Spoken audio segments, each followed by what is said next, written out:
వెళ్ళి పుస్తకం ఓహో, ఉదయం ఫైల్ మీద రంగులు వేసినందుకు తిట్టానని కోపంగా ఉన్నావా? తిట్టిన నేనే పలకరిస్తున్నాను, తిరిగి మాట్లాడడానికి నీకేంటి ప్రాబ్లం?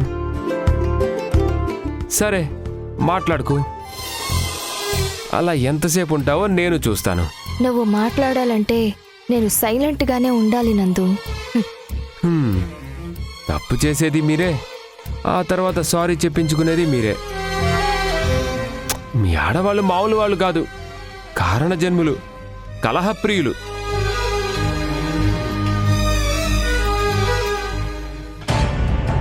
సరే, నేను స్నానానికి వెళ్ళాలి, టవల్ బయట ఉన్నట్టుంది, తీసుకొనిరా.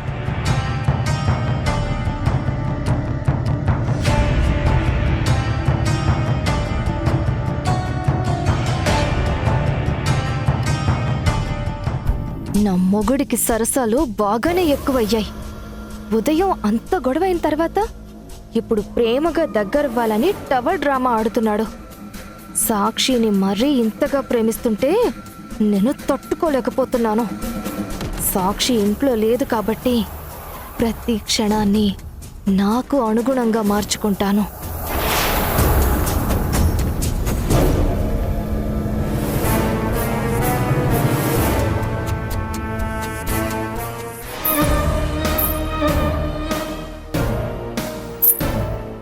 టవల్ అడిగిన మనిషి ఏమయ్యాడు? నిజంగా టవలే అడిగాడా, లేక ఇదేమైనా కోడా?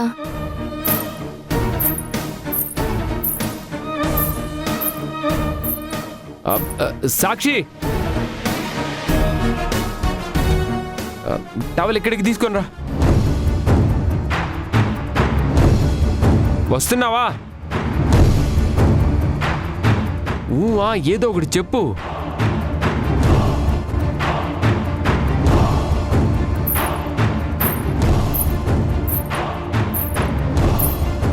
పట్టీల విలువేంటో ఇప్పుడు తెలుస్తుంది.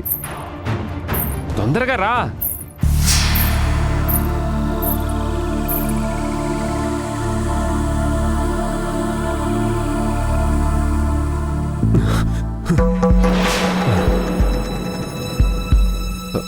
షిట్, కోపంలో నీ ఎక్స్ప్రెషన్ చూద్దాం అనుకుంటే కరెంటు పోయింది.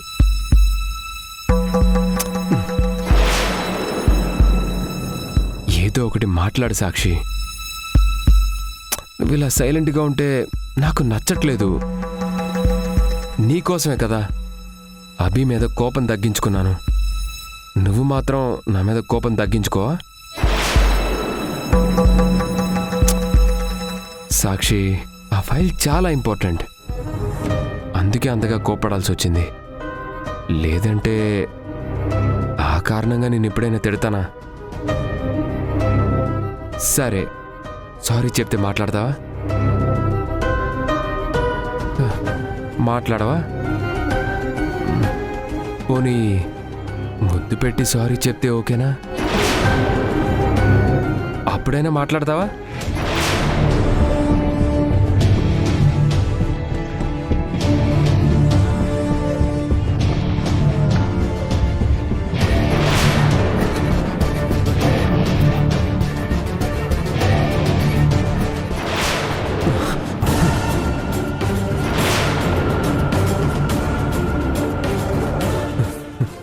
నువ్వేంటి ఇక్కడ?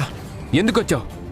అంటే టవల్ సాక్ష్యం తీసుకురమ్మంటే నువ్వెందుకు తీసుకొచ్చావు? ఇంట్లో ఎవరూ లేరు.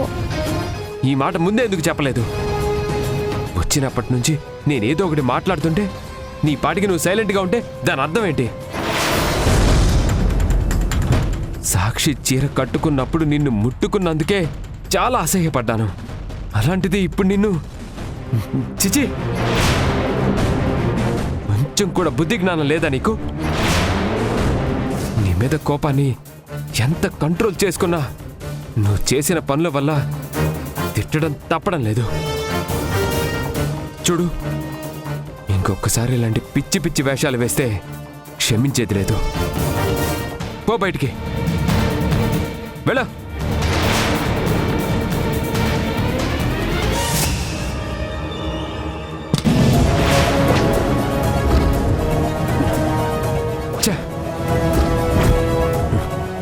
స్నానం చేస్తే గాని ఈ కంపరం తగ్గదు.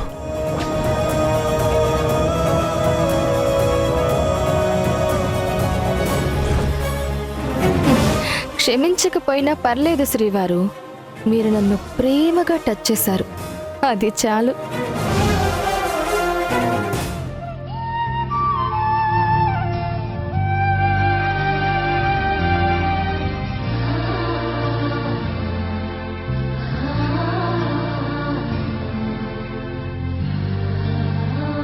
తనుజ, నీకు నాతో రావడం ఇష్టమేనా?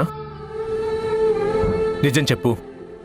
ఎందుకంటే బలవంతంగా నేను నిన్ను తీసుకెళ్ళలేను. నువ్వు ఆ ఇంటికొచ్చి నవ్వుతూ ఉండాలే కానీ డల్గా కూర్చుంటే నేను చూడలేను. చిన్నప్పటి నుండి పెరిగిన ఇల్లు, ఫస్ట్ టైం అందరినీ వదిలి రావడం కష్టమే. కానీ నీ దగ్గరికి వస్తున్నందుకు మాత్రం నాకు సంతోషంగానే ఉంది.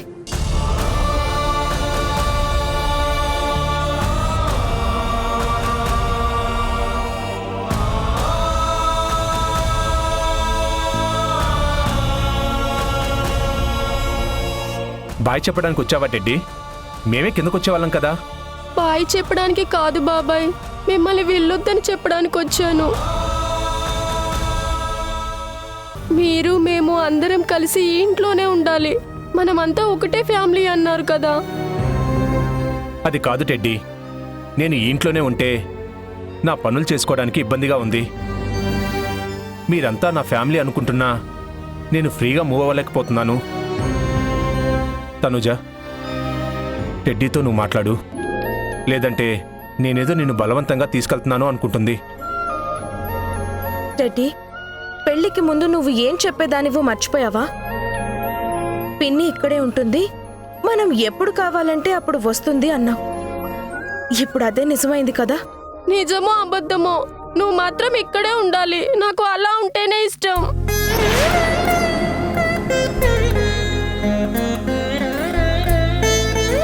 టెడ్డీ, మీరంతా ఒకే ఇంట్లో లేకపోయినా ఒకే ఊర్లో ఉంటారు. జస్ట్ 20 మినిట్స్ దూరం అంతే.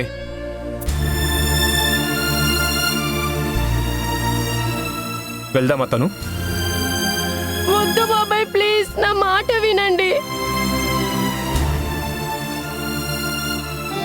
ప్లీజ్ బాబాయ్, అర్థం చేసుకోండి బాబాయ్. తప్పు టెడ్డీ, నువ్వు నవ్వుతూ మీ పిన్నిని పంపించాలి కానీ ఇలా ఏడుస్తూ కాదమ్మా. వద్దు బాబాయ్ వద్దు. పిన్ని నువ్వైనా చెప్పు పిన్ని.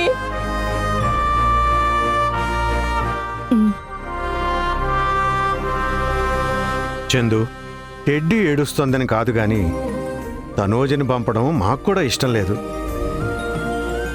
పెళ్ళయి 3 రోజులు కూడా కాలేదు. నా మాట విని కొన్ని రోజులు ఇక్కడే ఉండండి. నీకు ఎలాంటి ఇబ్బంది లేకుండా మేం చూసుకుంటాం. చందు, మేమేమీ శాశ్వతంగా ఉండిపోమని చెప్పడం లేదు కదా. కొన్ని రోజులు ఇక్కడే ఉండి ఆ తర్వాత తనూజని నీతో తీసుకునెళ్ళు.